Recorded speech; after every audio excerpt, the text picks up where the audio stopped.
Magandang umaga sa inyo mga bossing. So ngayon, ipapakita ko na sa inyo yung stash reveal number 2 natin para sa nalalapit na salubong 2026. Ayan, itong mga box na itong mga boss. So una sa lahat, maraming salamat sa patuloy na sumusuporta sa channel natin mga boss, sa YouTube, pati na rin sa mga followers ko sa Facebook page ko, sa TikTok, lahat mga boss. Sa mga nagko-comment, no, maraming salamat sa inyo mga boss. Na-appreciate ko kayo. And sana hindi kayo magsawang magsuporta sa akin. Pati na rin sa natin, kapwa pyro enthusiast. Yan mga boss. So wag na natin patagalin 'to mga boss. Ipapakita ko na sa inyo yung stash 2 natin.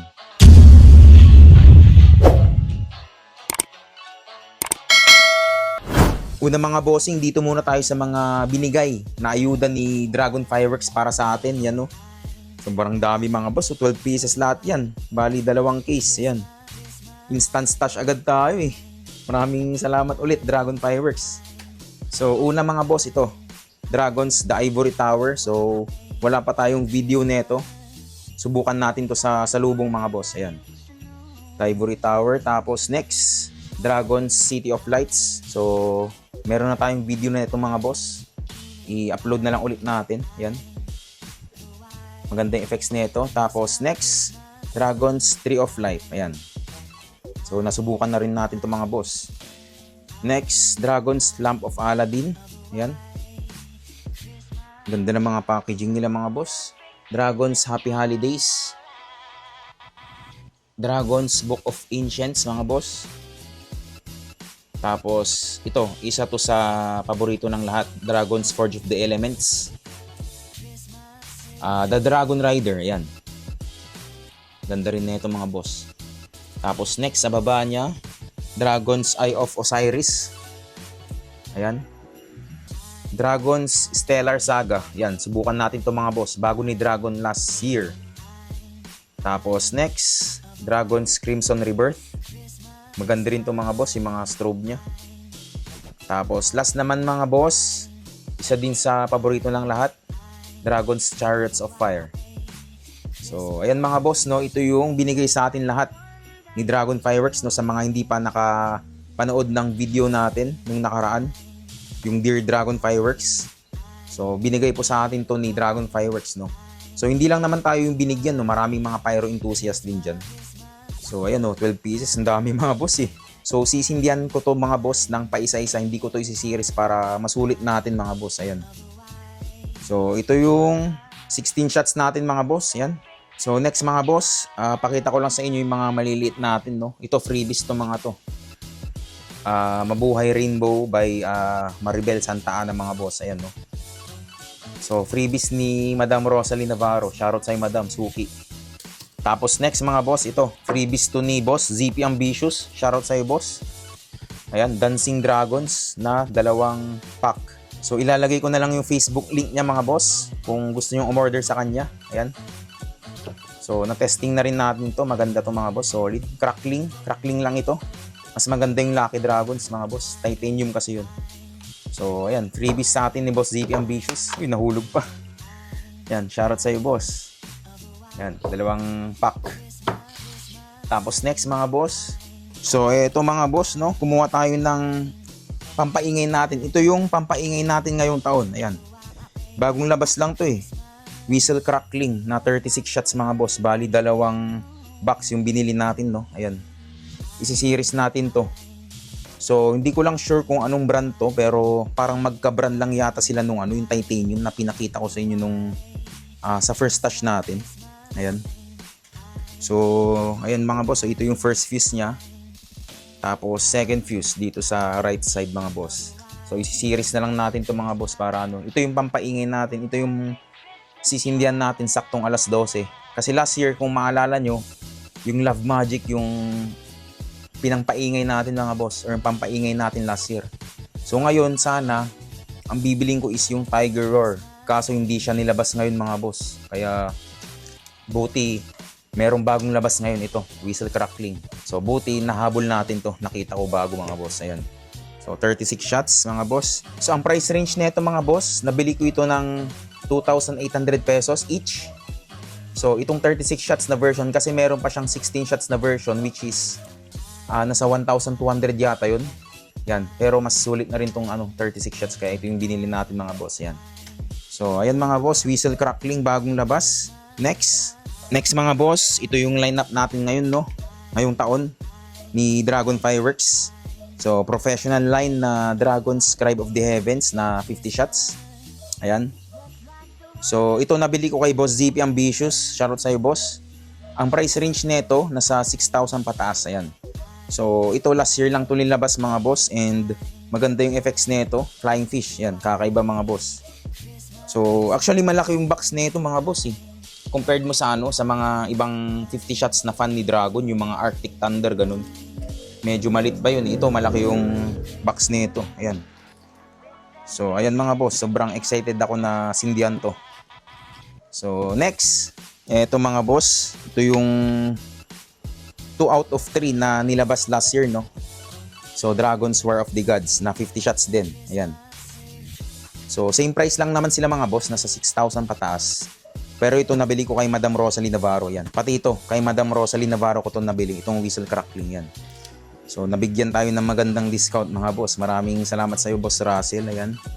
So, magandang effects nito para sa akin mga boss. Out of the 3, kasi meron pa yung isa yung Starlight Ember, hindi natin nakuha ngayong taon, so next year na lang. Ito yung mas maganda sa akin, ito yung pinakamaganda para sa akin, itong War of the Gods. Tapos sunod yung Starlight Ember, kasi makulay yun sobrang makulay siya. Tapos pangatlo tong Scribe. Kaso, lately lang kasi nagaganda na ako sa flying fish na effects, kaya yung Scribe muna yung binili natin. So ayan mga boss, ito yung fan natin, no, ni Dragon ngayong taon. So next mga boss, ito mga boss, fan ulit. Ang tagal ko nang gustong i-testing talaga to. Dragon's Tempest Fury ni Dragon Fireworks na 50 shots. Yan mga boss. Ito matagal ko na talaga tong gustong i-testing Sobrang makulay. Medyo saglitan lang siya mga boss, mga below 20 seconds ganyan, pero alam niyo yun, sulit pa rin to Maganda pa rin talaga yung mga crosset na ito Kasi mahilig ako sa sa crosset mga boss. Isa sa pinaka-paborito kong effects is yung crosset talaga. So, yun nga, gaya ng sabi ko, sana maibalik talaga yung yung Lord of Hanabi. Pero ito muna yung testing natin, Dragon's Tempest Fury na 50 shots.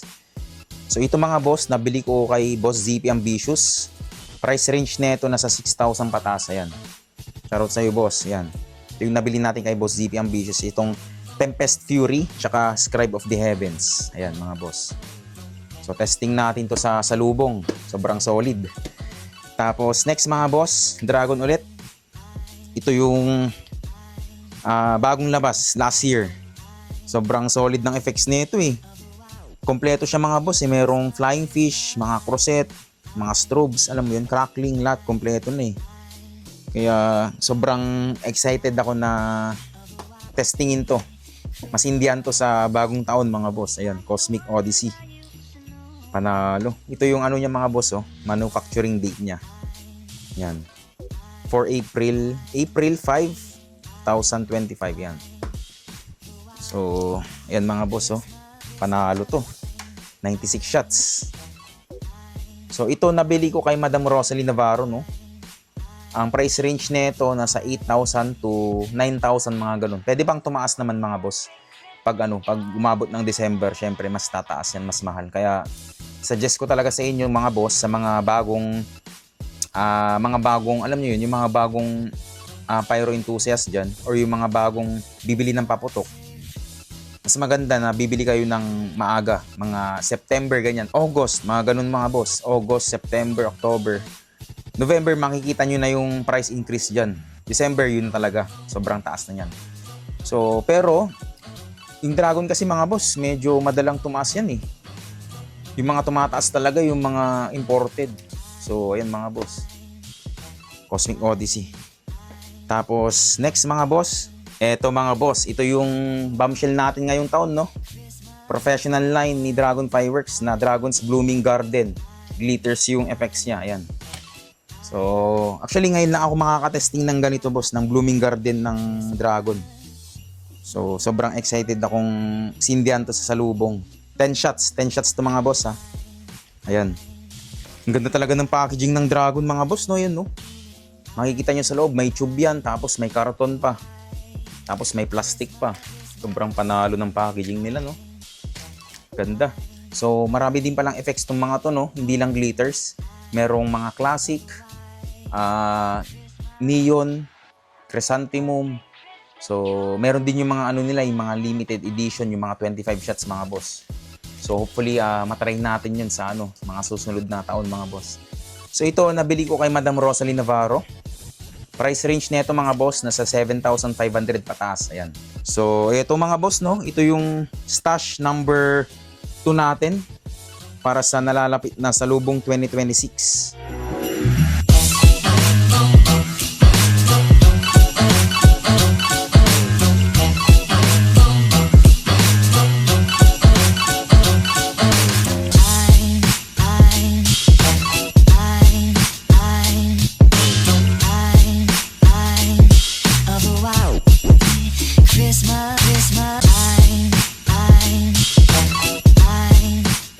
So ito na nga yung stash reveal number 2 natin mga boss para sa nalalapit na salubong 2026. So para sa akin mga boss, hindi na siguro ako bibili kasi dulot nitong itong binigay sa atin na ayuda ni Dragon, ang dami, 'di ba?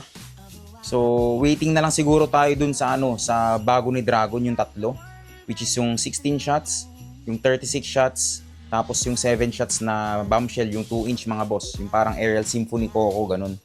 So, yun na lang siguro yung hihintayin natin mga boss. Pero kung hindi siya lumabas ng maaga, siguro hindi na tayo bibili mga boss kasi okay na to para sa akin eh. Marami na to mga boss. Ito pa lang parang ayan no, sold na tayo dito eh. Ito pa lang mga 16 shots eh. Sold na yung bagong taon dyan mga boss. So, ayan mga boss no. Ito yung Dragon na lineup natin ngayong taon. So, syempre kada taon, hindi talaga mawawala yung mga Dragon fireworks na aerial sa atin. Sobrang solid yung mga yan. Kasi dito sa amin mga boss, sa subdivision namin, puro Dragon talaga yung ginagamit dito. Kaya yan, ito yung panglaban natin ngayong taon. Yan, ito yung mga sisindihan natin na Dragon fireworks na aerials ngayong taon mga boss. Sobrang solid, sobrang nakaka-excite. Yan, lalo na itong mga fan natin mga boss, sobrang solid. Yan. Tapos itong Tempest Fury, tapos itong Bombshell. Solid, 3 inches yan mga boss, 10 shots. Lalo na itong Cosmic Odyssey mga boss, sobrang excited akong sindihan yan. Yan. Tapos ito yung pampaingay natin. So ayan mga boss no. Kaya nang sabi ko kanina, hindi na ako bibili. Bukod dun sa bago ni Dragon, yung tatlo. Kung nilabas siyang maaga for sure baka bilhin natin yung mga boss para matesting natin. So ayun mga boss no, maraming salamat sa inyo sa suporta. And kung mapapansin nyo pala mga boss, halos wala tayong mga yung mga multi-shot na cakes talaga, yung mga madadaming shots. So parang ito lang itong Cosmic lang, itong 96 shots. So the rest parang yan, Bombshell, tapos mga fan na, di ba? So last year kasi sobrang nagandahan ako sa fan shape. Kaya napabili tayo ng tatlo mga boss, ayan no. Kasi last year halos fan din naman tayo di ba? So sobrang ganda kasi sa personal yung mga fan mga boss. Tsaka bihira lang din yung may mag-fan dito sa amin. Puro puro mga cakes lang din na yung mga padiretso na ganyan. So ito pala mga boss no, sinabi ko naman sa inyo kung kanino ko binili itong mga to. Kay Boss ZP Ambitious, itong Scribe of the Heavens, itong Tempest Fury, yan, sa kanya galing yan. Shoutout sa'yo boss. Tapos itong War of the Gods, tsaka itong Cosmic, pati na rin itong Whistle Crackling, tsaka itong Blooming Garden natin kay Madam Rosalie Navarro. So nabigyan tayo ng magandang discount dyan mga boss. So shoutout sa'yo Boss Russell. So baka sabihin nyo, sponsor to ni Dragon mga boss. Hindi Ito lang yung sponsor ni Dragon mga boss. Itong mga 16 shots natin. Yan. Tapos ito, syempre, binili na natin to sa mga sa mga stores, sa mga tao mismo. Ayan. So ito na nga yung stash number 2 natin mga boss para sa nalalapit na salubong 2026. Kaya wag niyong kalimutan mag-like, i-share niyo na rin tong video na to mga boss, and mag-subscribe na rin kayo mga boss. Maraming salamat sa inyo sa mga nanonood ng mga videos ko. And mag-comment na rin kayo mga boss, magre-reply ako. And hopefully Dragon Fireworks, sana magbalik kayo ng ng mga dating cakes na nawala sa inyo. So ayun lang mga boss, abangan niyo na lang yung videos nito syempre sa January. So maraming salamat sa inyo mga boss at kita-kita tayo sa susunod kong video.